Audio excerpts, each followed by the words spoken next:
Bienvenidos a la conferencia 1962, el año de las violencias, Obregón y las repercusiones de un doble hito en Colombia, en el marco de la Cátedra Obregón organizada por el Banco de la República en alianza con el Museo de Arte Moderno de Barranquilla y el Ministerio de Cultura.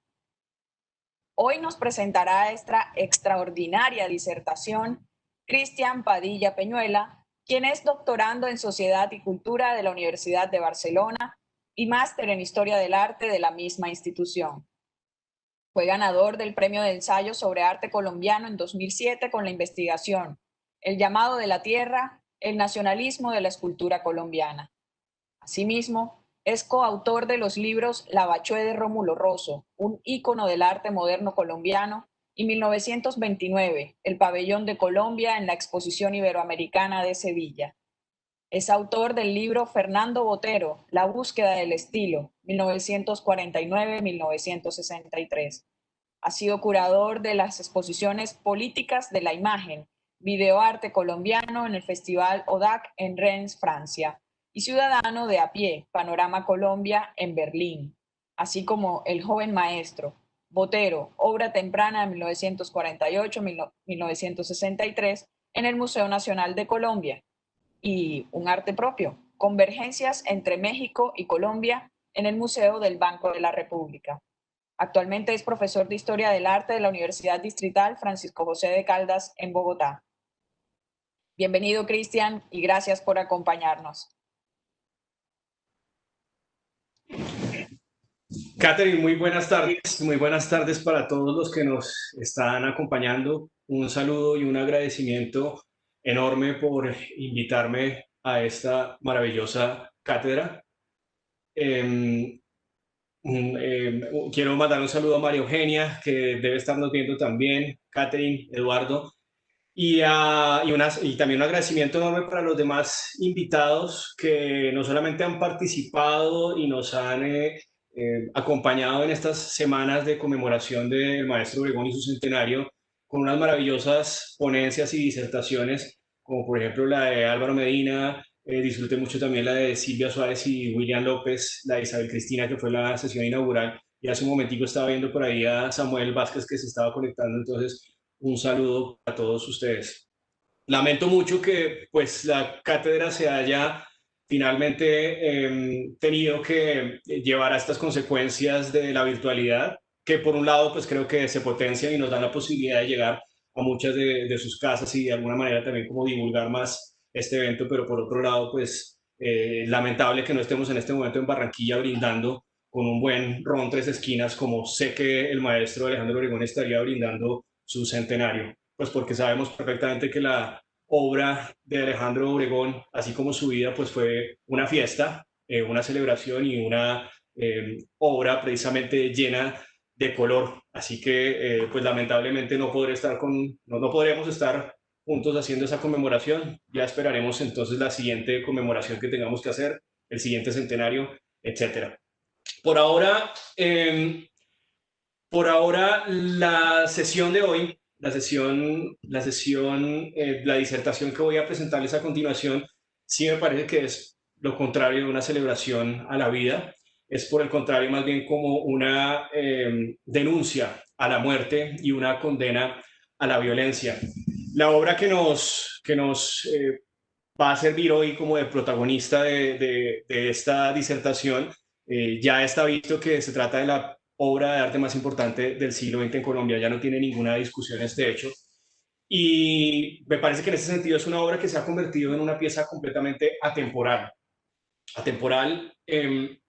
porque creo que hoy es más vigente que nunca, ¿no? Especialmente en días en los cuales vemos estas escaladas de masacre y de desmesurada violencia, que parece que nos devolviera a los mismos tiempos de Alejandro Obregón hace 58 años, cuando se estaba enfrentando a ese gran bastidor y planteándose pues una serie de preguntas que lo llevarían a hacer una obra pues que, como estoy diciendo, es atemporal. Parece que estuviéramos aún en ese espacio de tiempo, o simplemente que las mismas preocupaciones que llevaron a Alejandro Obregón hace 58 años a pintar esa obra maestra pues siguieran aún vigentes. Siguen estando presentes los mismos actores del conflicto, siguen siendo las mismas víctimas y lo más terrible, los mismos procederes de la violencia también siguen accionándose de la misma manera. Bueno, muy bien, entonces estamos acá. La sesión o la disertación, pues, como ustedes bien saben, se trata de la violencia, pero más que tratarse de la violencia, se trata de las dos violencias. 1962 va a ser un año importantísimo en el estudio precisamente de la violencia en Colombia, y por eso entonces confluyen dos investigaciones, una pictórica en este caso por parte de Alejandro Obregón y una investigación desde la sociología, que terminan convirtiendo el año 62 en un año con una repercusión tremenda para las manifestaciones artísticas en Colombia. Empezaré entonces hablándoles un poco del contexto bajo el cual se realiza esa obra, y por lo tanto entonces quiero empezar con esta imagen, que es de unos días antes de 1962, es del 17 de diciembre de 1961. 14 horas duró la visita de John Fitzgerald Kennedy y su esposa Jacqueline ese 17 de diciembre de 1961 a Bogotá, visitando Colombia, que era el más cercano de los aliados de Estados Unidos dentro de ese proyecto hemisférico americano que se proponía desde Estados Unidos en plena Guerra Fría. La visita se debía a una serie de coyunturas que quedaron opacadas por completo por este evento que estamos viendo, y es la fundación por parte de Kennedy de un barrio obrero campesino que se había hecho o que se había desarrollado esta fundación, digamos que en el marco de un auspicio filantrópico por parte de Estados Unidos, que se llamaba la Alianza para el Progreso, y que era precisamente una estrategia económica inventada por o proyectada o programada por John F. Kennedy ese mismo año, 1961, como hacia inicios de este año, con el fin de generar como una serie de ayudas económicas y beneficios a los países latinoamericanos, y que como ellos llamaban, o como ellos lo comentaban, el propósito de esta Alianza para el Progreso era ayudar la vida de todos los habitantes del continente, pero que realmente tenía un objetivo soterrado, que era combatir la influencia del comunismo, frenar la influencia de la Revolución Cubana, que estaba, digamos que en su momento más álgido como de favorabilidad popular. Por otro lado, reivindicar la pésima imagen que tenía en ese momento Estados Unidos por las intervenciones militares en otro lugar del continente, y muy especialmente, precisamente, limpiar la imagen del gobierno de John F. Kennedy. De hecho, el viaje a Kennedy tiene un trasfondo más importante que esa acción filantrópica de fundar una población pobre en medio de una ciudad, pero él sí había pedido expresamente que su viaje coincidiera entonces con la ejecución de algún proyecto que él pudiera fundar durante ese preciso día, algún proyecto que ya estuviera en desarrollo y que hubiera sido financiado por el Banco Interamericano de Desarrollo. Ese propósito era conversar con su gran amigo, el presidente Alberto Lleras Camargo, sobre el futuro de las políticas interamericanas, y convencerlo muy especialmente de dar el voto de la expulsión de Cuba de la OEA, de la Organización de los Estados Americanos, en la próxima reunión que se iría a realizar en enero de 1962, tan solo unos días después. No es casualidad precisamente que los países que visita Kennedy durante ese viaje a Latinoamérica, que son Colombia, Venezuela y Puerto Rico, fueran exactamente esos tres los que promovieran esa idea de la expulsión de Cuba de la OEA. Esa estrategia que había planteado Kennedy para sacar a Cuba del grupo era una reacción frente al desafío o a la afrenta de Ernesto Che Guevara, que como representante de Cuba en la quinta sesión plenaria del Consejo Interamericano Económico y Social de la OEA, que se había desarrollado en agosto de 1961, unos meses atrás, denunció la Alianza del Progreso, promovida por el gobierno de Kennedy, como una estrategia para satanizar a Cuba y satanizar la revolución cubana. Y por el contrario, para agradecerle a por todos los beneficios y apoyo económico y comercial que le había prestado a Cuba, muy especialmente por los millones de galones de... bueno, esto es para mostrarles una imagen de que esa placa en la cual pues Kennedy estaba poniendo un ladrillo todavía existe. Y no solamente existe, sino pues que la casa original, la casa inicial, pues todavía está. De hecho, ese barrio, que originalmente fue fundado con el nombre de Ciudad Techo, después conmemoró a Kennedy luego de su muerte, pasando su nombre a Ciudad Kennedy. Ahí está la casa, todavía existe y todavía está también la placa como ustedes están viendo.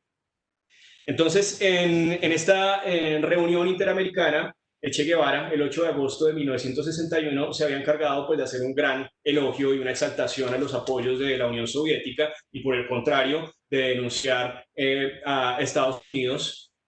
por haber orquestado la frustrada invasión de Bahía de Cochinos en abril de ese mismo año, e incluso insinuar como el apoyo para asesinar a el dictador de la República Dominicana, Rafael Leónidas Trujillo.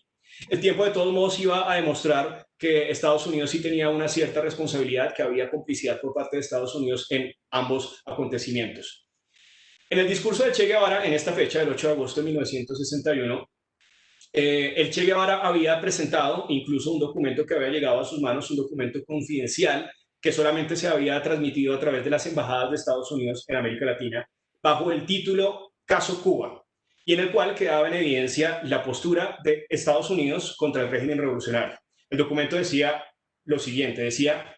la magnitud de la amenaza que constituyen Castro y los comunistas en otras partes de la América Latina seguirá probablemente dependiendo en lo fundamental de los siguientes factores: la habilidad del régimen en mantener su posición, su eficacia en demostrar éxito en su modo de abordar los problemas de la reforma y el desarrollo, la habilidad de los elementos no comunistas en otros países latinoamericanos en proporcionar alternativas factibles y popularmente aceptables, la propaganda y que Castro pudiera convencer a los desafectos que existen en América Latina. Esa era como pues básicamente una idea general. Por su parte, Kennedy precisamente veía en este discurso y veía en el Che Guevara una gran amenaza, no solamente por la inestabilidad económica que auguraba confiar el comercio de América o de algunos países americanos a la Unión Soviética, pero además desconfiaba en las palabras que promulgaba el Che Guevara en una reunión como esta, donde decía textualmente que si damos la garantía de que no exportaremos la revolución, damos la garantía de que no se moverá un fusil de Cuba y de que no se moverá una sola arma de Cuba para ir a ningún lugar a luchar en otro país de América. Eso le llamaba la atención a Kennedy, viniendo precisamente de un hombre que había escrito un manual para la guerra de las guerrillas un año atrás.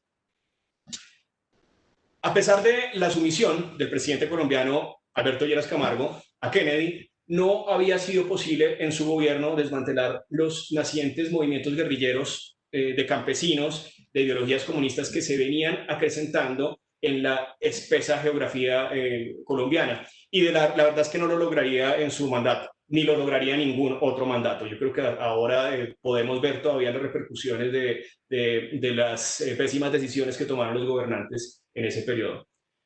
Al inicio de la presidencia de Lleras Camargo en 1958, Lleras había extendido una amnistía que se había propuesto desde la Junta Militar antes que él, para que los crímenes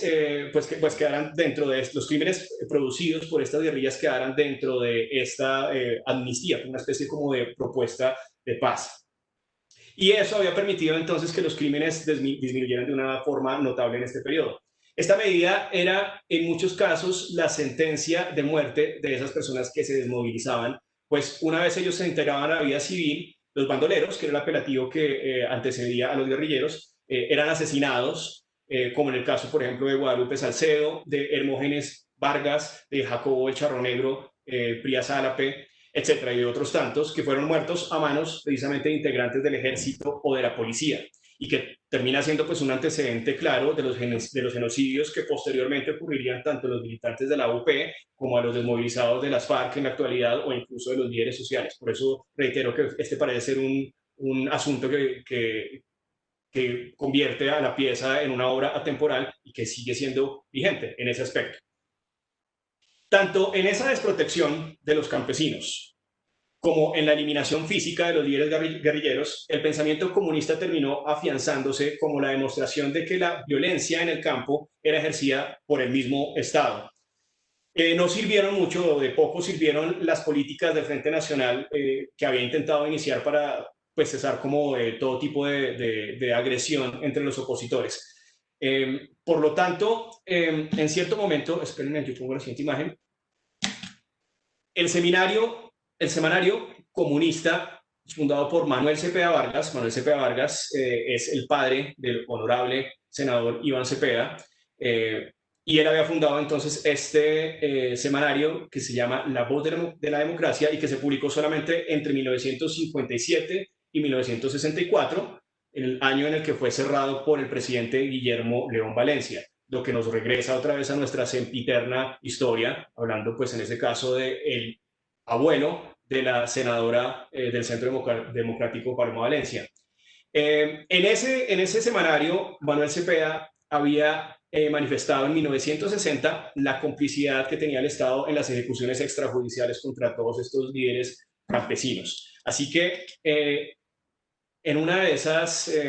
columnas críticas que hacía Manuel Cepeda se había escrito lo siguiente: el Partido Comunista invita a todos los ciudadanos a que manifiesten su repudio en todas las formas contra los asesinatos de dirigentes populares que cuentan con la aprobación no disimulada de elementos incrustados en el gobierno, y alerta a las masas populares para que organicen su propia autodefensa contra los asesinos pagados, procurando especialmente proteger la vida de los dirigentes campesinos y obreros.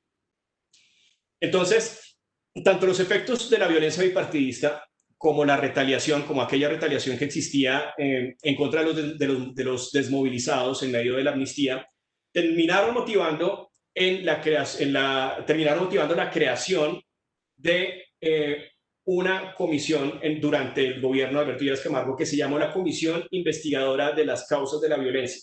que se funda en el año 1958. Y era un comité conformado por el clero, por los conservadores, por liberales y por militares. De hecho, se trataba de 8 miembros los que conformaban el comité, y los 8 miembros eran nombrados por el gobierno. Entonces se trataba de 2 liberales, 2 conservadores, 2 militares y 2 curas. Acá estamos viendo precisamente a uno de ellos que va a ser pues, protagónico en este sentido pues, para nuestra sesión. Y en ese sentido, esa comisión investigadora se convirtió en la pionera de los estudios sociales y políticos destinados a historiar y comprender los fenómenos de la violencia en Colombia durante los últimos años. La comisión fue fundada por decreto en 1958 y le dieron luz verde para no solamente obtener los beneficios económicos que fueran necesarios para que se llevara a cabo, sino también los transportes y ayudas por parte de las instituciones oficiales para que ellos pudieran recaudar toda la documentación que requirieran, para que pudieran acceder a todos los informes oficiales por parte de las gobernaciones, de los alcaldes, etcétera. Sintomático de los intereses pacifistas de ese gobierno de Lleras Camargo y de ese compromiso con la paz, la comisión cambiaría su nombre después de la Comisión de la Violencia a la Comisión de la Paz, aunque sería más popularmente conocida simplemente como la Comisión o la Investigadora. Pero estudiar las causas también se convertía, las causas de la violencia también se había convertido en una especie como de vehículo para que en medio del campo del estudio, en el medio de recoger los testimonios y adelantar archivos, pues también se lograran acuerdos de paz entre los gobernantes o entre los líderes locales, lo que permitió entonces que la Comisión de la Paz llegara hasta el final de su término a lograr, por ejemplo, 52 pactos de paz. Lo cual terminó pues reduciendo significativamente pues los hechos de violencia y las masacres para finales del año de 1958. Acá pues pongo como algunos recortes que muestran precisamente como esos éxitos que estaba demostrando entonces la Comisión de la Paz, y que se mostraban y que se evidenciaban en la prensa en su momento. Se mostraba, digamos, como el interés, por ejemplo, de los líderes opositores para reunirse, para comentar, para hablar, para entregar su documentación y pues para poner al servicio entonces del gobierno. La comisión, en cualquier caso, nunca alcanzaría a entregar un reporte formal y completo de sus actividades, pero gran parte de la investigación se convertiría en el insumo de lo que después sería un gran proyecto académico en el cual participó el mismo padre que había participado en la Comisión de la Paz, que es el padre Germán Guzmán Campos, y que era párroco del municipio del Líbano en Tolima. El Tolima, pues precisamente era la región, el departamento más afectado precisamente por esta violencia, o uno de los departamentos más afectados. Desde la recién fundada Facultad de Sociología de la Universidad Nacional se empezó a retomar este proyecto que como ustedes están dándose cuenta había quedado de alguna manera como inconcluso, y empezó a profundizarse en esa tarea iniciada entonces por la investigadora, y se empezó pues a aprovechar la experiencia, el conocimiento de la región y todos los testimonios y archivos que había recaudado entonces el padre Guzmán Campos durante este periodo. El fundador y decano de la Facultad de Sociología, que era Orlando Falsborda, barranquillero además, y el abogado Eduardo Umaña Luna, serían entonces los académicos que digamos que tenían digamos, la ventaja de no ser parte de un gobierno, a diferencia de la Comisión de la Paz, que había sido entonces nombrada por el gobierno, pues esta era más bien como una investigación que hacía parte de una institución completamente académica y por lo tanto no tenía como esa politización tendenciosa que sí había afectado de alguna forma a la comisión. Entonces ellos dos, Falsborda y Eduardo Umaña Luna, se encargarían de ser como los que imprimirían ese sentido crítico a la investigación a partir de toda la información recaudada. Finalmente, entonces, el proyecto fue titulado de esta manera: La violencia en Colombia, estudio de un proceso social, y terminó usando pues muchos de los 20.000 testimonios, y fíjense ustedes que la palabra testimonios va a ser muy importante, la voy a reiterar más adelante, los 20.000 testimonios recogidos por esa comisión que había durado 9 meses en actividad, los archivos, los informes oficiales, estadísticas, cifras reunidas y fotografías también, produciendo de esta manera entonces un libro que se publica en 2 volúmenes. Uno primero hacia mitad de 1962 y uno que se va a publicar unos meses más adelante. Los dos volúmenes terminaron entonces produciendo un análisis sin censura de todas las manifestaciones de la violencia a lo largo del país, e incluían de ese archivo que estamos hablando una serie de fotografías, 32 fotografías, que presentaban sin ningún pudor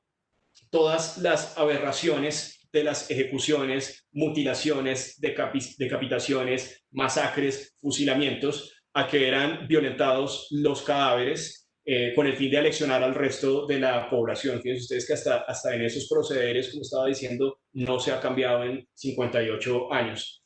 Esas controvertidas imágenes que estaban publicadas en el libro complementaban uno de los capítulos más problemáticos de la investigación, que era era un capítulo escrito en este caso por el padre Guzmán Campos y que le había dado el título de Tanatomanía en Colombia, donde se hacía entonces un análisis de todas estas vejaciones que se convertirían en una constante a la hora de ultrajar el cuerpo de las víctimas con machete, o con cualquier otro proceder, pero estableciendo como una especie de categorías. Y eso es lo que hace entonces finalmente el Monseñor Germán Guzmán, que es a lo largo de este artículo hacer como una especie de inventario de las formas de accionar entonces de los violentos. Ustedes sabrán perfectamente que es precisamente en este libro donde deja ya de ser un rumor y se convierte un hecho la existencia de famosas alteraciones a los cadáveres, como por ejemplo el corte de florero, el corte de franela, el corte de corbata y tantos otros, el boca chiqueado, etcétera, depravaciones por completas pues realizadas en medio de estos accionares violentos. Tal vez la más refutada y sorprendente revelación de este capítulo era que los procederes de los que estamos hablando, esos procederes salvajes y macabros, eran indiscriminadamente realizados por cualquiera de los sectores del conflicto. Podía ser hecha por liberales o por conservadores o por militares o por policías o por bandoleros. De esta manera, pues el estudio había terminado señalando la tesis de que este tipo de accionares eran generalizados entonces a cualquiera de estos actores o de estos protagonistas entonces de la investigación. Las imágenes conformaban una parte pequeña, pues te estoy diciendo que son 32 imágenes, pero conformaban entonces solamente una parte mínima de lo que vendría a ser como el gran archivo reunido por Guzmán Campos y que finalmente pues nunca se publicó de forma completa. Quien había sido párroco, como yo les decía, de la población del municipio de Líbano en Tolima, y había por tanto entonces actuado como confesor de las víctimas, perdón, de los homicidas y de las víctimas, y por lo tanto pues tenía reunidos todos estos testimonios y todas estas fotografías también. Además de que había presenciado también muchas de estas masacres y muchos de estos actos macabros ocurridos en la región. En gran medida es su archivo el que conformó el grueso de la investigación levantada por la investigadora y mínimamente fue puesto en el libro, como les decía, pues solamente 32 de todas las imágenes reproducidas. Al incluir parte del archivo gráfico en el libro, el monseñor Guzmán Campos complementó el impacto de los testimonios relatados en los capítulos y dio sustento entonces a esa teoría que él presentaba de la tanatomanía, revelando entonces ese accionar bárbaro de unos bandos contra otros y de alguna manera como señalando que esto que en cierta medida se había convertido como una especie de rumor se trataba de una realidad y que con estas fotografías pues lograba ser finalmente expuesta y se lograba poner en debate entonces hasta qué punto la afiliación ideológica era más propensa o no a estos accionarios. Entonces, las primeras recepciones al libro, bueno, acá tengo las imágenes. Las primeras recepciones al libro, que fue lanzado en junio de 1962, fueron una mezcla entre fascinación por el rigor de la investigación y, por otro lado, repudio total por quienes interpretaban el texto como un texto sectario o amañado. Y entonces empezaron a aparecer apelativos contra los autores. Por ejemplo, al padre Guzmán Campos lo llamaban algo así como un capellán de bandoleros, un sacerdote renegado, clérigo suelto. A los demás les señalaban como abogados liberales incompetentes, librepensadores extremistas, sociólogos protestantes, para el caso de Falsborda. Y bueno, las molestias se debían a que ambos bandos, ambos partidos políticos aparecían responsabilizados de las atrocidades de todas estas violencias. Y entonces, desde la perspectiva de cada uno de esos partidos, el contrario era el que salía victimizado. Por tanto, algunos comentaristas lo atacaban por la tendencia a favorecer a los conservadores, mientras que otros le atribuían el sectarismo liberal, convirtiendo la obra desarrollada por ellos en un libro incómodo desde cualquier perspectiva que se viera, desde cualquier perspectiva pues se convertía en un libro que producía entonces molestia en ambos bandos y producía pues también entonces una especie de polarización que era lo contrario a los intereses pues que ellos querían plantearse inicialmente. Hay que comentar de todos modos, acá simplemente como manera de anécdota, que la publicación de Alberto Zaramea, la nueva prensa, Alberto Zaramea había sido director y dueño de la revista Semana y se le había hecho precisamente por sus comentarios políticos una especie como de bloqueo que le había llevado a vender la revista Semana. Un segundo intento por hacer una publicación que pudiera promover o que pudiera señalar o que pudiera llevar a difundir pues, los intereses políticos que él quería comunicar, lo lleva a fundar la revista La Nueva Prensa, que por tanto es la revista en la cual su esposa, Marta Traba, va a tomar entonces como lugar de difusión también de sus columnas de arte, así como lo había sido previamente la revista Semana. Pues en cierto momento la revista Nueva Prensa también va a ser como víctima de este bloqueo, porque cada una de las ediciones de la Nueva Prensa, Alberto Zaramea se encargaba de hacer una especie de conteo de los listados, digamos, de asesinatos semanales que iban ocurriendo. Y pues esto no le agradó para nada a los empresarios que pautaban en la revista, así que esa incomodidad hizo que retiraran entonces su apoyo económico a la Nueva Prensa y pues llevó entonces a Alberto Zaramea a tener problemas económicos para seguirla publicando. Otra perspectiva fue aportada por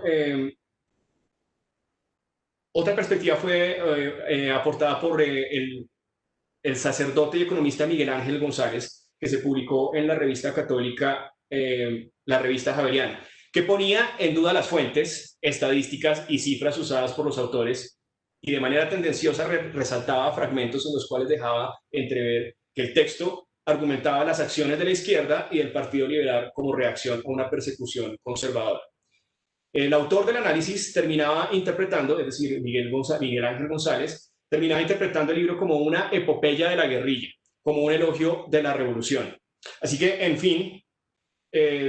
ustedes se dan cuenta que pues, las tendencias políticas distintas hacían o convertían desde distintas perspectivas el libro pues, en una especie como de trinchera para cualquiera de los partidos y no solamente convertían víctimas a uno, sino que entonces convertía como a los otros en los responsables. Entonces,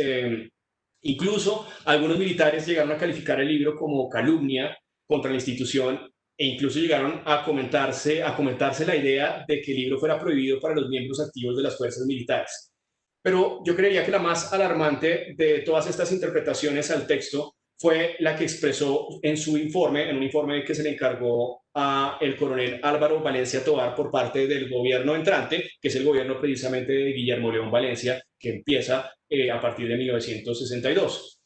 El coronel Álvaro Valencia Tovar comprendía el texto como un peligro inminente para la agudización de la violencia en Colombia, desde cualquier arista que se le leyera, puesto que a través del libro se producían levantamientos abusados por los intelectuales influyentes, es decir, por los estudiosos, por los estudiantes contra el ejército, por parte del Partido Conservador al sentirse responsabilizado en el libro, por el reducto del Partido Liberal reunido en el Movimiento Revolucionario Liberal, en contra de los conservadores, etc. El coronel finalmente terminó diagnosticando en su informe que era recomendable estudiar medidas de neutralización, sea lo que sea que eso hubiera querido decir, medidas de neutralización. La perspectiva del coronel en cualquier caso fue tan influyente que entre el 21 y el 30 de septiembre de 1962 la Cámara de Representantes abrió un debate sobre el libro y teniendo, digamos, a la mano el informe del coronel Valencia Tovar. La polémica concluyó en una serie de despidos a militares y políticos que estaban siendo simpatizantes de los postulados que aparecían en el libro y que pues generaban una crisis en la institucionalidad en los tiempos del entrante presidente Guillermo León Valencia, cuya mano dura era precisamente como el contrapunto al pacifismo de Lleras Camargo. Es importante entonces tener acá presente que ese mismo coronel Valencia Tovar participaría en la Operación Soberanía en Marquetalia en 1964, tan solo un par de años más adelante, también durante el gobierno de Guillermo León Valencia, que sería la misma que por el excesivo nivel de represión contra los campesinos de esa población de Marquetalia originaría la fundación y la formación de la guerrilla de las Fuerzas Armadas Revolucionarias de Colombia. Y el mismo Valencia Tovar sería el que comandaría la misión que concluiría con la muerte del padre Camilo Torres en 1965. Se trataba de este mismo personaje. La polémica fue la mejor publicidad para el libro, que al ser ampliamente difundida pues, a través de la prensa, promovió más la curiosidad entonces entre los lectores que intentaron pues, acceder al libro, que tenía un límite de distribución muy corto, se trataba de 1000 ejemplares en su primera edición, lo cual terminó favoreciendo pues, que muy rápidamente, hacia septiembre del mismo año, solamente un par de meses después, 2 meses después, se sacara entonces un siguiente tiraje. En diciembre de 1963 del siguiente año ya se había publicado la secuela. Con la secuela me refiero entonces al segundo tomo del libro, que ya consistía como en la parte descriptiva de la investigación. Y a esta le seguirían numerosas nuevas ediciones, cada una pues de mayor tiraje, convirtiendo el libro no solamente en un bestseller, sino básicamente en la Biblia de los estudios profesionales sobre la violentología en Colombia. Varios de los contradictores del libro llegaron en su momento a exigir la censura de las imágenes por considerar que estas lo que hacían era vulgarizar el trasfondo político del conflicto. Las representaciones horroríficas cumplían la función al enfrentar a las élites en discordia generada en sus discursos, contrariando así la tesis del expresidente conservador Mariano Pérez, quien consideraba que no debía hacerse un estudio de la violencia aún, que no era una, entre comillas, tarea patriótica ni era de ayuda para el país. Y esta labor pues, debía ser solamente completada en un debido y lejano tiempo, según Mariano Espina Pérez. Esa curiosa llamada a silenciar los eventos ocurridos en todas estas zonas marginadas del país era una sospechosa actitud que incriminaba más precisamente a los gobiernos conservadores y que por el contrario pues producía mayor curiosidad por conocer todos los estragos que se habían originado durante esta violencia bipartidista a lo largo del país. Por el contrario,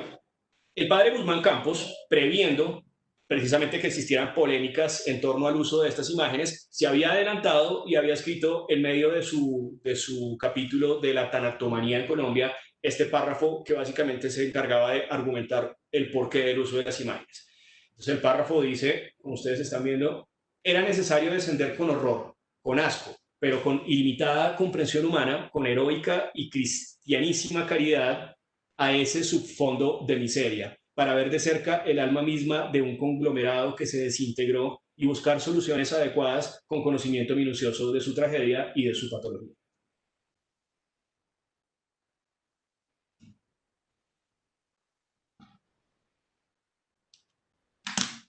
Uno de los primeros artistas que parecía haber estado atento como a la repercusión de estas investigaciones y que reaccionó rápidamente, como ya lo había hecho anteriormente y como lo vamos a comentar a continuación,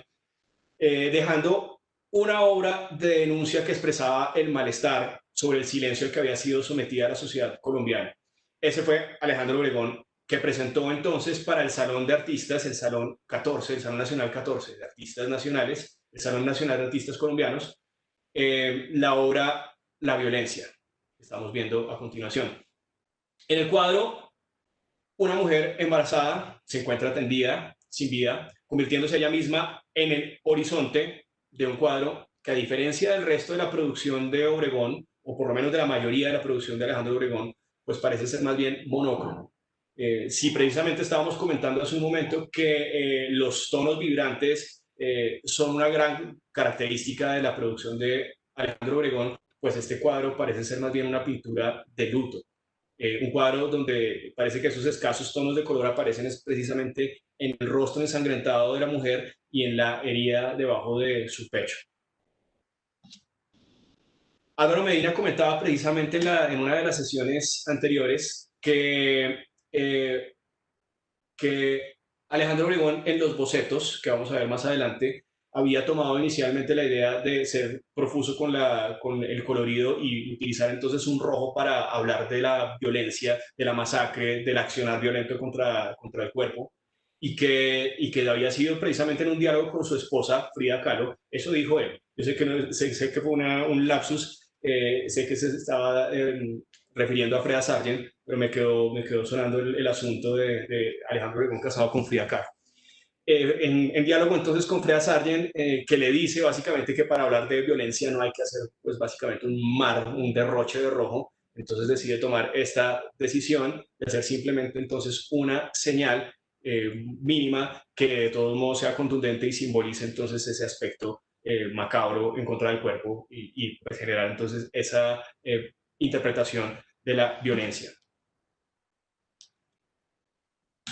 Para Alejandro Obregón, la violencia, como diría en esta entrevista del 29 de julio de 1962,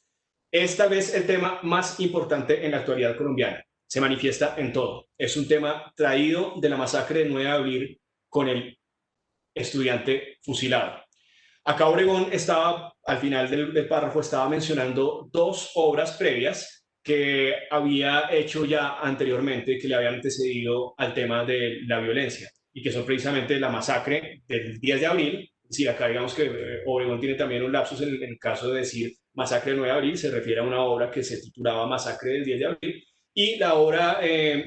Un estudiante muerto, Velorio, que acá él titula Estudiante fusilado. 14 años atrás, el 9 de abril de 1948, cuando se desatan todos estos eventos que conocemos como el Bogotazo, en los cuales el líder liberal Jorge Eliezer Gaitán pues es asesinado,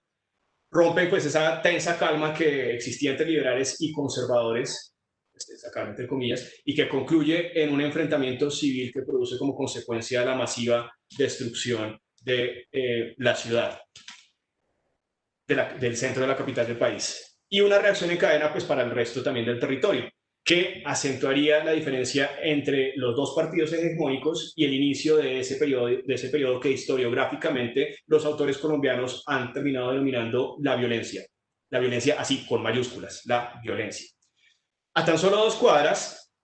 de donde había ocurrido el asesinato de Jorge Eliezer Gaitán, Obregón estaba montando una exposición en la Sociedad Colombiana de Arquitectos, y por lo tanto entonces Obregón vivió en primera fila los acontecimientos exactos que desembocarían en ese episodio histórico. La exposición de Obregón, que había sido prevista para el 15 de abril, terminó suspendida y de hecho quedó pues, pospuesta para retomarse el día 28 de abril, tiempo que le dio entonces en esa ventaja de días la posibilidad o la oportunidad de explorar el drama humano o el tema que estaba viendo precisamente en las calles. De ahí entonces que Alejandro Obregón hubiera operado como un cronista en la misma manera en que las imágenes del fotógrafo Manuel H. o las mismas imágenes o las mismas crónicas de Felipe González Toledo, que precisamente se habían encargado de generarnos todo un imaginario del 9 de abril y que se convertían en gran medida como en las imágenes y en los testimonios de la desesperanza de todos aquellos dolientes que iban a buscar desaparecidos entre pilas y montañas de cuerpos a sus cadáveres de seres queridos entre tumbas, mausoleos del cementerio central. El proceder de Alejandro Obregón fue exactamente el mismo. Las imágenes que Obregón empieza a tomar como bocetos y que van a dar como consecuencia masacre del 10 de abril, se inspiraban en la visita de Obregón al cementerio, donde tomaría entonces apuntes muy rápidos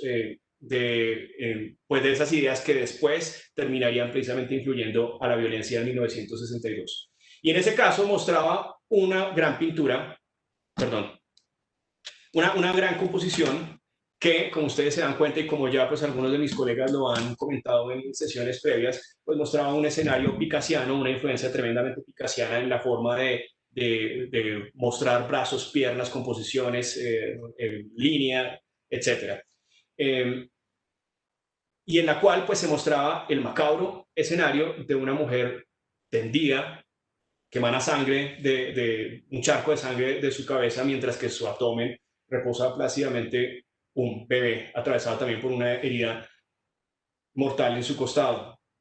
También hay algo que es evidente y es que la mujer se encuentra embarazada. Yo no creo que no he encontrado ninguna mención o no tengo muy claro en este momento si hay alguna mención a el estado de embarazo de la mujer, pero al haber visto la conferencia, la disertación de Isabel Cristina, en la cual ella reafirmaba esa idea, pues entonces ya me queda muy claro pues que obviamente estamos viendo entonces una característica que se va a después a replicar en la violencia. Y esa sería la razón entonces por la cual precisamente Alejandro Obregón estaba señalando a este cuadro como un antecedente de su obra maestra. Cuando se le pregunte a Alejandro Obregón, bueno, y acá quería hacer un parangón muy rápido con el Guernica, que por supuesto pues tiene una serie de elementos que nos van a recordar precisamente los procederes de Alejandro Obregón, en algunos casos pues los recortes geométricos, los planos, etc. Cuando se le pregunta a Alejandro Obregón, él comentará lo siguiente, unos años después, dirá, lo exhibí una semana después de toda la joda. Fui al cementerio y me puse a dibujar cadáveres. Recuerdo un hermoso rostro de mujer con los sesos volados, la boca entreabierta, un gran diente de oro en la mitad de la boca, intacto el rostro y la tapa del cráneo en el carajo. Yo estaba muy cerca, dibujándola, detalle por detalle, y de pronto una mano que me toca y me dice, usted está profanando a mi hija. Era la madre. Yo me fui. Entonces, el sentimiento que llevaba Obregón al pintar la obra en un periodo tan corto para ser expuesta implica la necesidad de contar una historia de represión que unos días más tarde él precisamente explicaría en la prensa y la explicaría en estas palabras. Dice, masacre será un grupo de lienzos que habrá de recoger la indignación popular por el vil asesinato de un jefe prestigioso y la forma como los poderes oficiales reprimieron la protesta. Aunque la obra fue expuesta y comentada en la prensa, Obregón comentaría algunos años después que el Ministerio de Gobierno le había pedido que retirara el cuadro de la exposición, lo cual pues no era nada extraño si se tiene presente que en el anterior comentario el pintor estaba haciendo responsabilidad de estos hechos, de estos acontecimientos violentos al gobierno encabezado por Mariano Ospina Pérez. La representación de Obregón que estamos viendo recuerda, pues, como estamos viendo, los aspectos del Guernica de Pablo Picasso, lo que me parece bien importante señalar. Esa pretensión picasiana, que sería uno de los grandes motivantes del próximo viaje que haría Alejandro Obregón a partir de 1949 a Francia, haría que esta pintura también lograra en cierto momento convertirse en una especie de referente atemporal de las condiciones de la vida en Colombia. que desde entonces empezaron a empeorar y que como el Guernica, pues ya no se trataba de ilustrar un evento particular, sino que era precisamente eso, una obra que pues traspasaba o trascendía a su tiempo.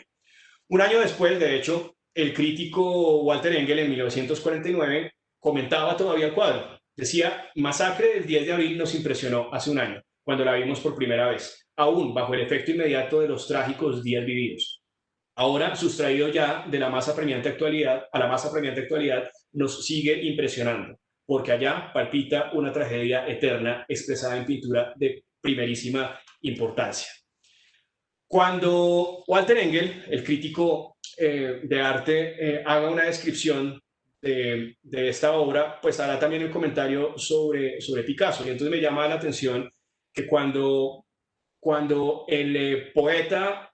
francés Guillaume Apollinaire intentó describir la producción cubista de Pablo Picasso al inicio de la conformación del movimiento cubista, él había utilizado la frase Picasso estudia un objeto como un cirujano diseca un cadáver. En esto creo que yo creería que coincidía el planteamiento de Walter Engel cuando señalaba que la disposición de los elementos en esta escena que estamos viendo era inédita en el arte colombiano y que no tenía nada que ver con la solución que habría planteado cualquier otro artista verista o cualquier artista académico. Eso que Walter Engel llama la disposición de los elementos y que me parece a mí que es como una especie de eufemismo para no utilizar la palabra mutilaciones, que de pronto era políticamente incorrecta frente a una imagen como, pues, frente a un suceso como lo que había ocurrido. Es una resolución que de todos modos Alejandro Obregón volvería a utilizar en obras posteriores, donde esa disección del cadáver de la que estamos hablando en el caso de Picasso requeriría nuevamente para ser utilizada. Y la encontraremos entonces posteriormente en obras que ya nuestros colegas han presentado y en las cuales pues ellos ya han profundizado, como el caso de Espantagenerales, que no tengo la imagen, pero William y Silvia lo presentaron. Estudiante muerto, velorio, luto por un estudiante o genocidio. Piezas que además también estuvimos viendo en la presentación del profesor Álvaro Medina cuando nos hablaba de la relación entre la obra de Alejandro Obregón y la muerte. Y que podríamos pensar que son en todos estos casos representaciones de una rápida reacción por parte de Alejandro Obregón frente a las violentas circunstancias sociales de la época y que representaban entonces cómo la pintura se convertía para Alejandro Obregón en un vehículo de denuncia y de movilización. Aún así hay que tener presente que en ninguna de estas obras que acabo de pasar muy rápidamente, las mutilaciones o la reorganización del cuerpo o la disposición de los elementos, como decía Walter Engel, no tendría nada que ver aún con los referentes de las fotografías del libro de la violencia, pues porque el libro de la violencia aún no había sido publicado. Tampoco las mujeres embarazadas o de niños parecían ser una intuición o producto de su visita del cementerio aquel 10 de abril. Aquella disposición entonces de la mujer en la obra Masacre es la que 15 años después se retoma en Violencia y que como el mismo Obregón confiesa, Alejandro Obregón confiesa en la entrevista que habíamos visto anteriormente, se convertía en una alusión a la geografía colombiana donde el vientre inerte a la vez era la cordillera del Quindío. Así lo expresa y así lo describe él. Esta manifestación de la crueldad sobre la mujer embarazada había sido explicada por los autores de la violencia en Colombia y muy especialmente se había comentado en la tanatomanía en Colombia, donde el padre Guzmán Campos había resumido esta violencia con el aforismo no dejar ni semilla, era la frase que había utilizado. Pero la poética con que procede Obregón al convertir la mujer o el vientre de la mujer en una colina pretendía expresar en esa representación su señalamiento a la concepción del país y también puede interpretarse como la noción abstracta de patria. Así pues, que cuando Obregón se refiera a la República como territorio o a la idea de Estado, a la cual responsabilizaba según esa perspectiva, Obregón estaba haciendo la paráfrasis del título del polémico libro del Monseñor Guzmán Campos. La mujer yacente deviene paisaje, que deviene paisaje es la violencia en Colombia. La apabullante obra de Alejandro Obregón enunciaba,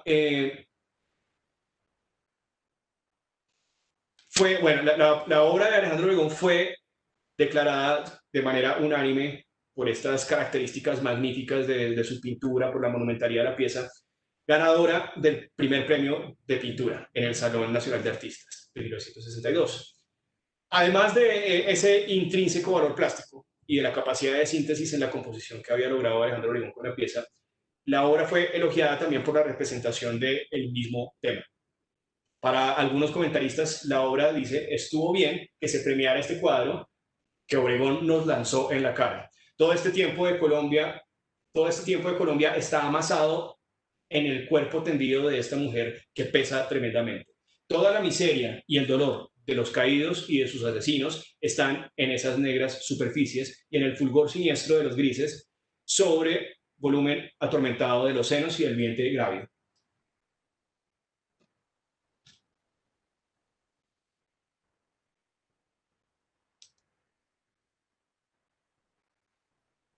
Bueno, es importante destacar para este punto que era la primera vez que Alejandro Obregón ganaba el premio del Salón Nacional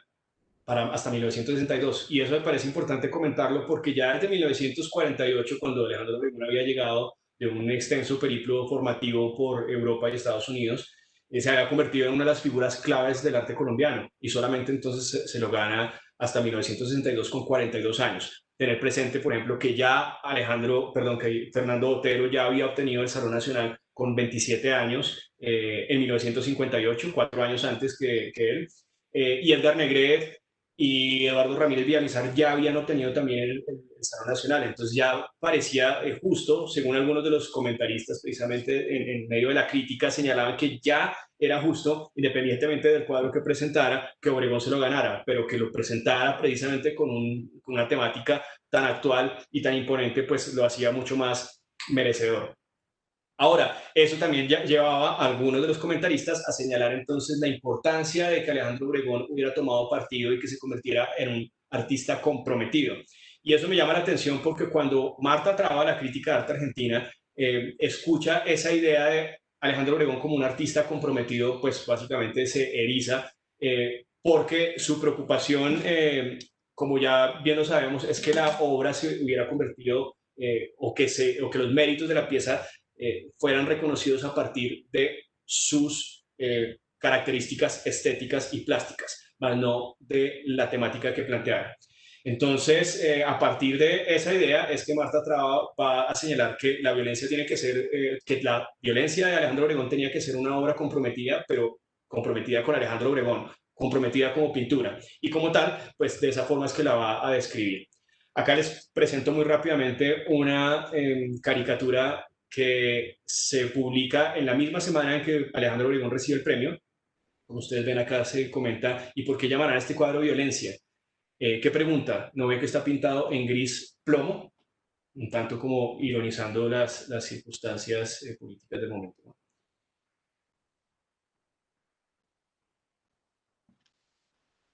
Lo que sí es verdad, en cualquier caso, es que, y acá presento entonces muy rápidamente como algunos de los estudios o los bocetos, es que el mismo Alejandro Obregón vendría más adelante a rectificar las palabras de Marta Traba o simplemente a comentar que, pues sí, que se trataba de una obra que había surgido ante la necesidad y ante la exigencia de hacer un comentario frente a las circunstancias que ocurrían en Colombia. La frase de Alejandro Obregón es que, permítanme un segundo, no recuerdo si yo la subí por acá. Sí, acá está. Dice,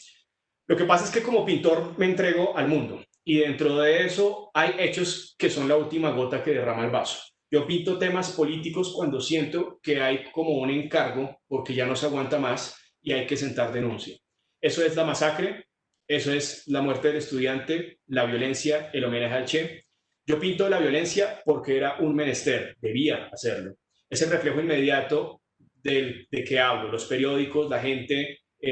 todo el ambiente te espicha y hay que sentar tu protesta, hay que cumplir el encargo social.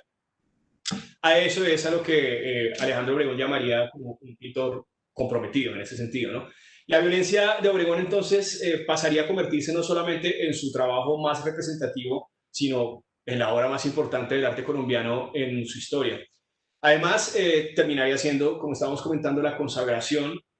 como el gran premio de pintura después de participar en varias ocasiones y sin haberlo obtenido hasta ese punto. Yo estaba recalcando muy especialmente ese hecho porque a mí me parecería, y sería importante decirlo en este punto, que cuando Alejandro Obregón hace La violencia en 1962, ya está cumpliendo como una tercera fase de influencia en los jóvenes artistas. Me atrevería a decir que una primera sería pues el Alejandro Obregón que llega en 1948 con un lenguaje muy novedoso.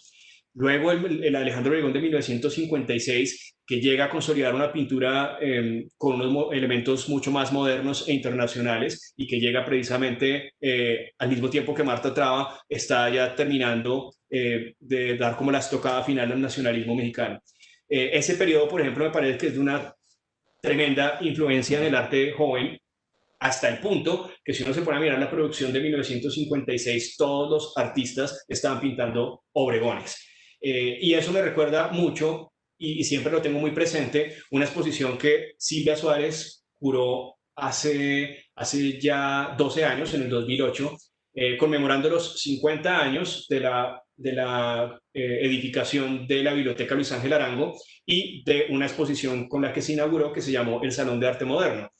La exposición curada por Silvia intentó o procuró reunir la mayor parte de las obras que hubieran participado en esa exposición original. Y por lo tanto, en el 2008 yo tuve la oportunidad de ver ese salón donde todos los artistas, desde los más jóvenes, como Fernando Botero, pintaban Obregones, o hasta los más viejos, como el caso, por ejemplo, de Luis Alberto Acuña. Todos los artistas de este periodo estaban intentando emular un particular lenguaje plástico novedoso con el cual pues llamar la atención del público nuevo en el arte colombiano. Bueno, y de esta forma me parece a mí también que en 1962 Alejandro, está sonando un pito por acá, bueno, en 1962 Alejandro logra nuevamente entonces ejercer una tremenda influencia porque termina convirtiéndose en una obra que termina convirtiéndose en el hito de la politización del arte colombiano. De esta manera pues también convirtiendo su obra en una especie como de análogo del Guernica de Picasso para el caso local, una especie como de manifiesto del arte político que tendría pues repercusiones inmediatas en estas generaciones y que es lo que quiero precisamente mostrarles a continuación.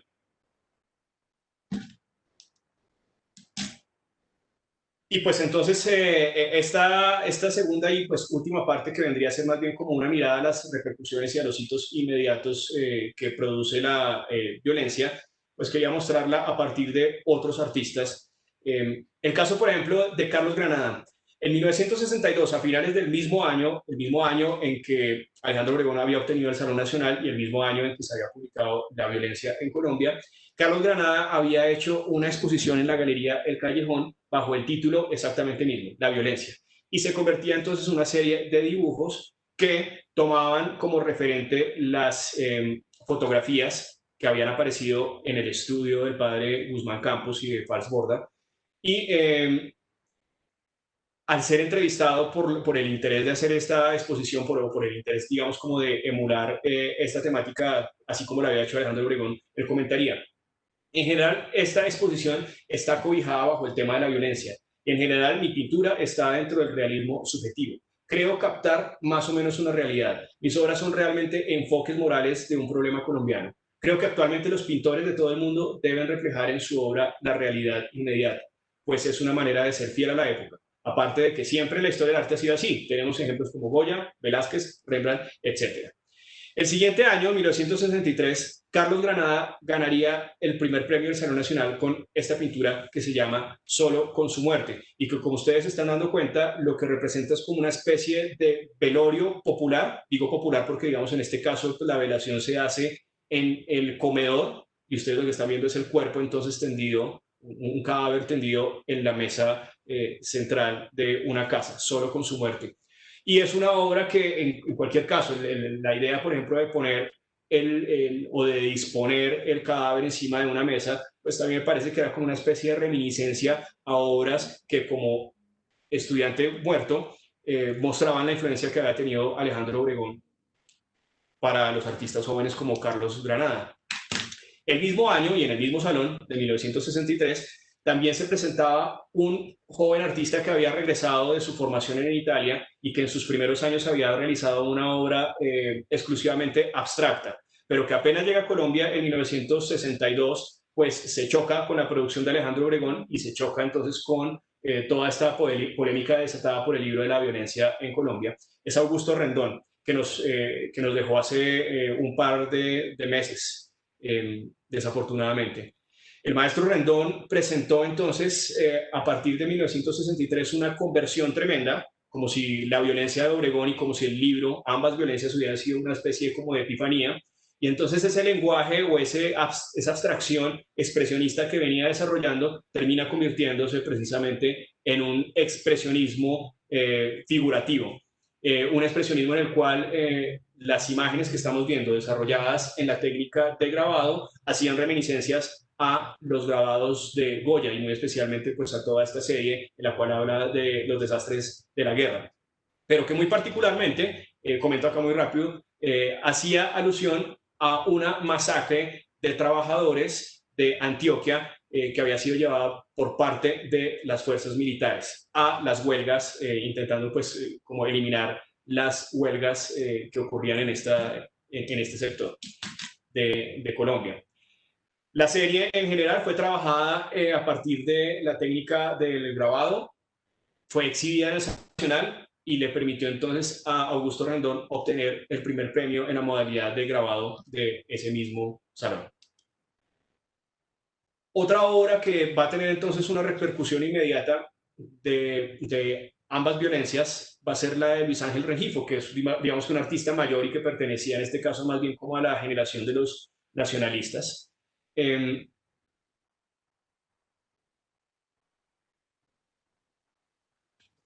Luis Ángel Rengifo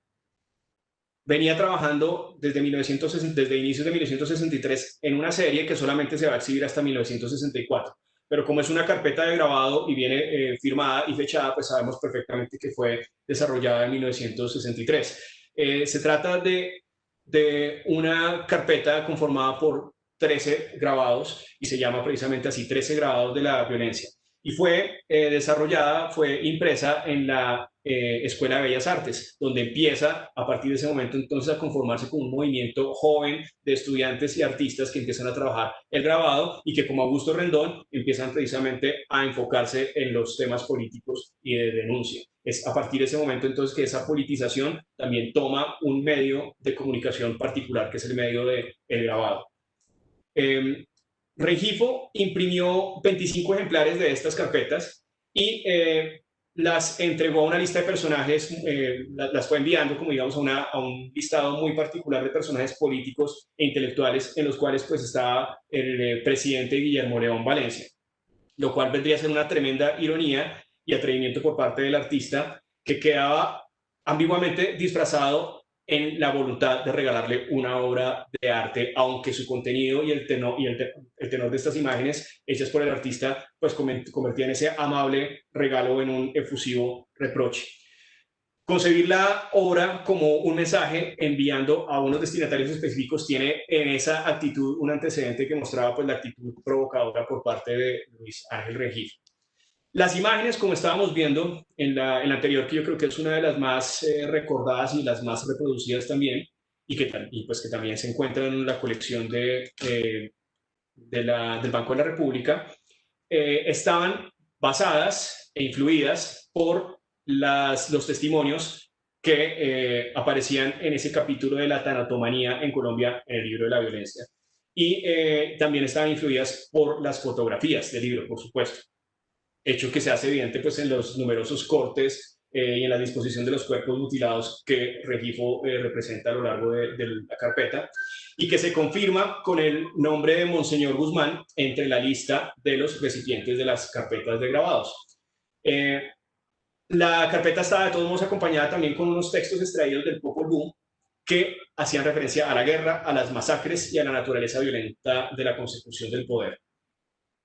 En ese descarnado expresionismo de Rengifo, que exageraba las tétricas escenas que estamos viendo, una de ellas, que tomaba uno de los testimonios del libro de Monseñor Guzmán, mostraba precisamente uno de los procederes más macabros. Las mujeres próximas al alumbramiento son bárbaramente asesinadas, dice así el texto. Les hacen la cesárea cambiándoles el feto por un gallo, como ocurrió en Virginia, Antioquia y en la población de Colombia, Huila. Y eso es exactamente lo que estamos viendo y lo que hace que este sea tal vez una de las representaciones más macabras de esa carpeta de grabados. La está ilustrando tal cual como encontró la cita en el libro. El otro emblemático grabado de esta serie es aquel en que se avista como una especie de horizonte donde varias cabezas han perdido su cuerpo y han sido inmortalizadas en un gesto de terror. Pero los rostros de estas tres cabezas que alcanzamos a ver completas,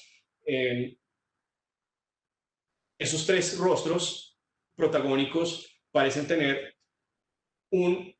interés en convertirse en retratos que, a mi parecer, y esta tendría que ser una tesis muy personal, son las efigies de Laureano Gómez, Alberto Lleras Camargo y Guillermo León Valencia, en orden de izquierda a derecha. Laureano Gómez, en el centro Alberto Lleras Camargo y Guillermo León Valencia. Mi tesis o esta propuesta que yo hago representaría en este macabro campo de testas un país sin liderazgo, decapitado y a su suerte. Un alegato a las ideologías políticas que terminaron polarizando a los habitantes de Colombia. Rengifo le entregaba entonces como regalo una carpeta de grabados al presidente de Valencia donde era reconocible la cara suya por ser el único que aparecía con bigote. Es la razón por la cual pues yo pongo que incluso hay rasgos de los tres personajes que parecen reafirmar esta propuesta que yo hago. El único personaje que aparece con un bigote dibujado es el de la derecha, la frente amplia de Alberto Lleras Camargo en el centro y los ojos claros de Laureano Gómez en la cabeza de la izquierda. De tal forma que el obsequio del artista, de Rengifo, hacia Guillermo León Valencia, más que una denuncia, era un acto transgresor en el cual todavía la violencia se le devolvía a quienes consideraba ser los originarios de esa violencia. Bueno, para concluir, ya finalmente quiero mostrar y muy brevemente entonces señalar que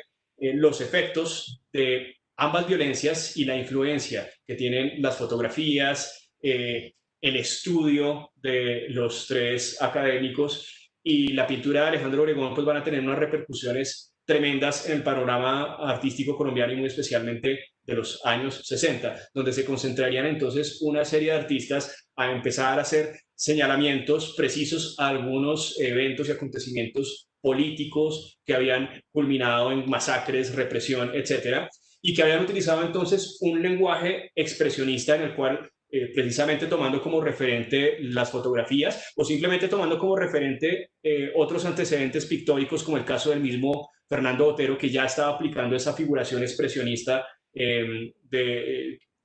venía también influida del expresionismo abstracto de Nueva York, pues una pintura con una pincelada tremendamente abierta y donde el cuerpo pues aparecía desgarrado, abierto, abyecto. Uno de esos pues obviamente sería el caso de Norma Mejía, que también obtiene una importante distinción en el Salón Nacional de Artistas Colombianos de 1965 con esta obra que se conoce como La horrible mujer castigadora. Y pues finalmente también comentar entonces a otros artistas que estaban recién llegados a Colombia también de sus distintas formaciones en el exterior, como el caso por ejemplo de Pedro Alcántara, que también venía a desarrollar una obra abstracta, lírica y expresionista, pero que cuando llega a Colombia en 1962 o 63 se encuentra pues un ambiente artístico cultural ya politizado y decide entonces unirse y unir su producción a todos estos alegatos que está haciendo la juventud y la juventud de artistas en Colombia. Para concluir entonces presentaré unas imágenes. Esta, por ejemplo, me llama mucho la atención por el nombre. El nombre de Testimonios empieza a convertirse como en una especie de constante entre los jóvenes artistas y pues, obviamente la palabra testimonios recurre o hace referencia a las confesiones o a los comentarios que hacían las víctimas o los sobrevivientes de estas masacres y que se convertían entonces en las historias que se conocían o por las cuales se conocían entonces todos estos procederes y todos estos actos de violencia. Por lo tanto, esa palabra testimonios que ya había usado o que ya venía usando Pedro Alcántara en su producción en 1966, pero que también había utilizado ya Carlos Granada, como yo les había dicho, a final de año del 62 en una exposición individual, permitió que los artistas se reunieran y que conformaran un grupo. Ese grupo estuvo conformado entonces por Carlos Granada, Augusto Rendón y Pedro Alcántara, tres artistas que tenían entonces también que tenían, digamos que una suerte como de armonía en el sentido de complementarse, porque se trataba de tres artistas con un lenguaje expresionista muy afín entre ellos y además con unas preocupaciones también políticas semejantes. Y eso los llevó entonces a hacer una propuesta de exposición colectiva que se desarrolla originalmente en el segundo Festival de Arte de Vanguardia en Cali, en 1966. Un festival que va a estar además tremendamente politizado porque ya para esta fecha han asesinado a Camilo Torres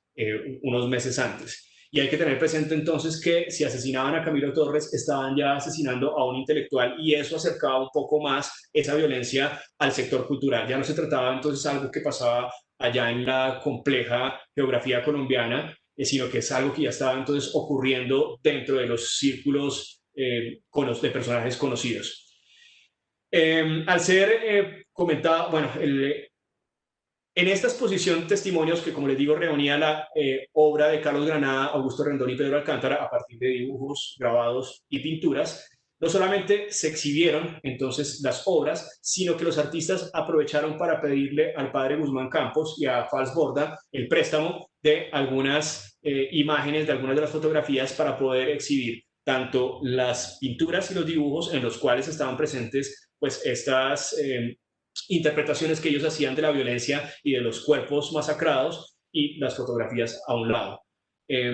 A mano izquierda, precisamente ustedes lo que están viendo es algo así como el brochure o el catálogo, la primera página del catálogo del brochure de la exposición, en la cual estamos viendo un dibujo de Pedro Alcántara que nos presenta entonces dos personajes que están siendo torturados. Ustedes se dan cuenta que son dos personajes que están siendo como amarrados y pues estamos viendo los gestos de dolor y de terror de los personajes. Y a la mano derecha, en el mismo brochure ya abierto, estamos encontrando una de las fotografías del archivo del padre Guzmán Campos, en la cual tres personajes tienen una soga en el cuello. Es una fotografía que le están tomando a los tres personajes que se ven que son muy jóvenes antes de que vayan a ser ajusticiados. Así que el diálogo entre la fotografía y las imágenes pues también era sobrecogedor en ese aspecto. La exposición o el brochure de la exposición además utilizaba un breve párrafo del capítulo de la tanatomanía que dice lo siguiente, que acá lo podemos ver. Dice, es allí, espérenme que no logro ver el texto completo, y no lo puedo correr como así, acá lo tengo. Es de allí, del espectáculo del crimen, de su grupo en lucha a vida o muerte, de su ambiente, de su frustración, de su ignorancia, de la injusticia, de la impunidad, del hambre, de la desnutrición que lleva al crimen, de un sentido de defensa del núcleo familiar, del inicial horror a la muerte y del gozo que produce la venganza, del abandono de sus jefes y de la explotación por segundones, de su analfabetismo, de su tierra arrasada, del odio, de su impotencia, de todo esto entremezclado, de donde nace el hombre violento.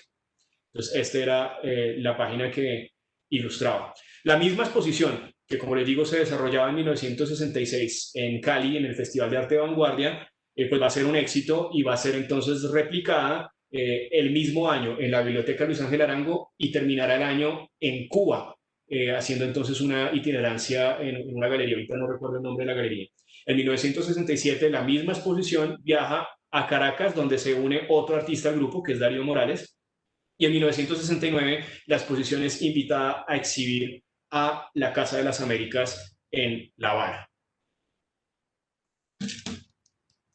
Entonces, bueno, como una conclusión general y ya para terminar, ya presenté todas mis imágenes. Ustedes se dan cuenta que lo que he presentado hasta este punto es una serie de obras que están dentro de ese estrecho margen de tiempo que sería el periodo de 1962 a 1966.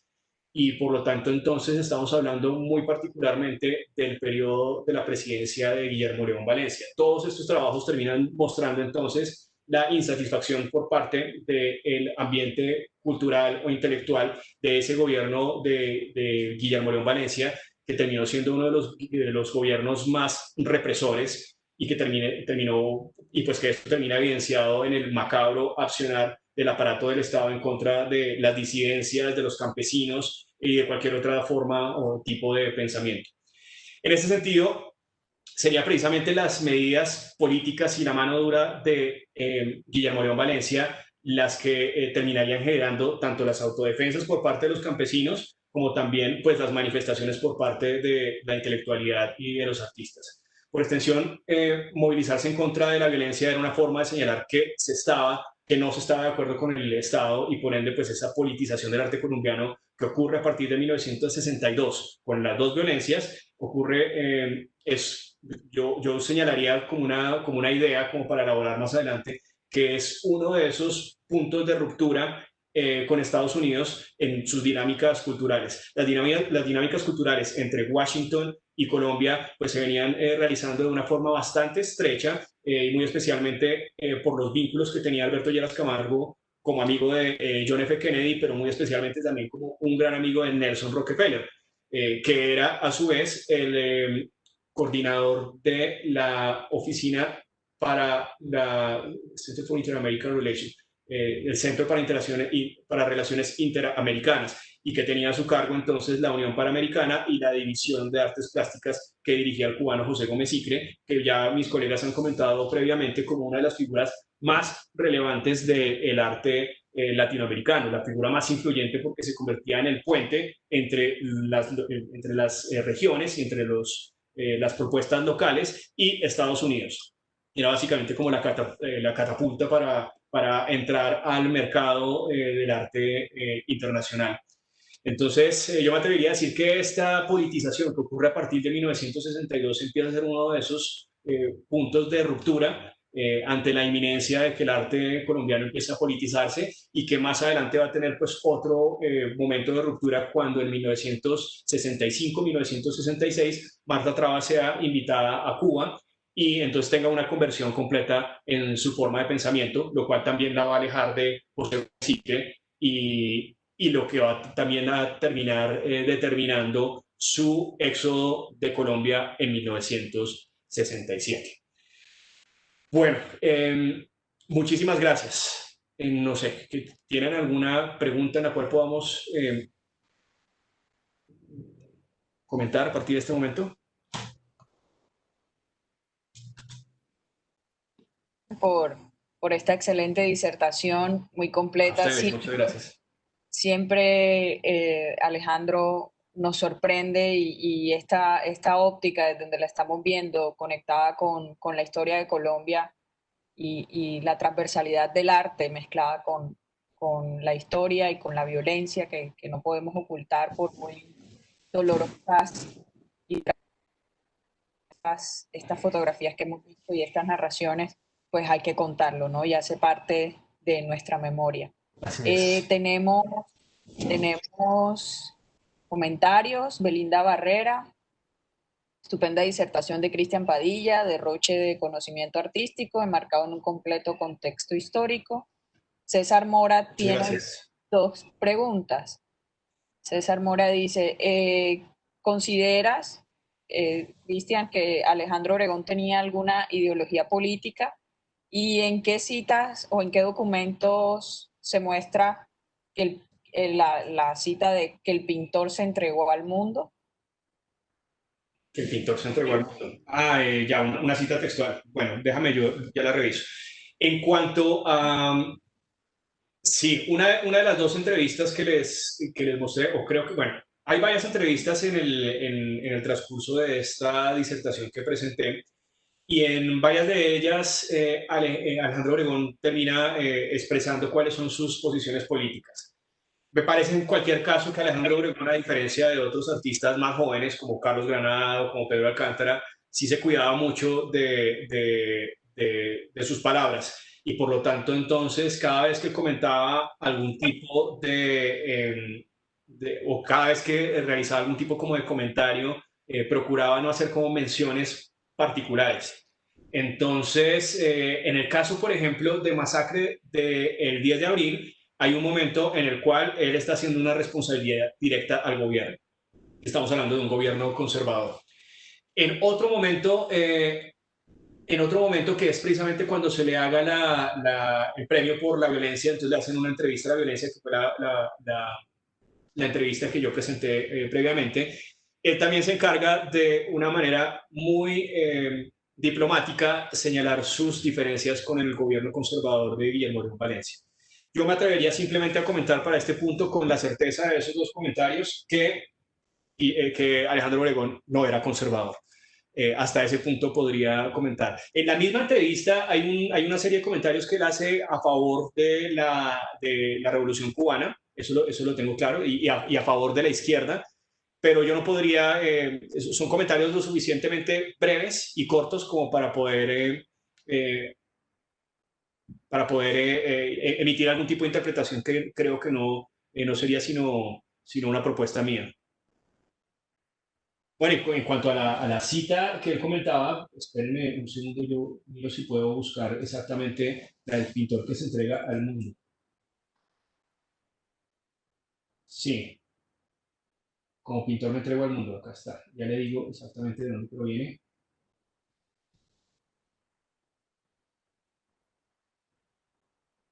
Bueno, sí, justo de donde creía. Tal vez una de las más conocidas entrevistas y de las que desde la historiografía utilizamos más por ser la más completa, en la cual más información encuentra uno de Alejandro Obregón, es una entrevista que le hace Fausto Paneso y que aparece compendiada en un libro que se llama Los Intocables. Es un libro muy interesante porque aparece entonces una serie de entrevistas que se le realizan a la plataforma como de los grandes maestros del arte colombiano. Entonces en el libro aparece una buenísima entrevista, por ejemplo, a Fernando Botero, otra a Ramírez Villamizar, una a Edgar Negret y esta que es precisamente la de Alejandro Obregón. Entonces es en ella donde pues cuando escribimos en torno a la teoría y al conocimiento de Alejandro Obregón, utilizamos bastante porque es tal vez una de las, eh, de las entrevistas en las cuales Alejandro Obregón aprovechó como para sacar mayor información y darnos como más ideas. Milena Aguirre pregunta, ¿el archivo original y ampliado del padre Guzmán Campos se encuentra en alguna institución? Y a su vez hace el comentario que en el listado de artistas faltó incluir algunas obras de Débora Arango. Bueno, Milena, primero que todo un saludo porque con Milena nos conocemos, entonces pues muy chévere que esté acá presente acompañando. Milena, mira que me enteré hace poco que el archivo está siendo digitalizado por la Universidad del Valle. Así que si tú buscas archivo Guzmán Campos, va a aparecer la página de la Universidad del Valle. Se ve que están digitalizándolo, todavía como que no hay muchos documentos disponibles, pero aparece como una de las misiones de la universidad precisamente poner en difusión todas estas imágenes. Entonces, sé que existe la intención de ponerlo en evidencia para el público y está ahí presente entonces la página. Creo que la tarea todavía no está terminada, pero entonces ahí está presente el archivo de Guzmán Campos. Y bueno, tendré muy presente entonces el comentario de Débora Arango. Me parece que Débora Arango, por supuesto, es una artista expresionista y es una artista que está además dejándonos también un imaginario muy importante del 9 de abril. No sé hasta qué punto tendría que revisar, y agradezco mucho el comentario de Milena, para revisar si de pronto en el contexto del año 62 la obra de Débora Arango también tiene algún comentario muy preciso sobre el libro de la violencia, sobre las fotografías de la violencia. Bueno, Cristian, agradecerte nuevamente todo tu conocimiento compartido en la tarde de hoy.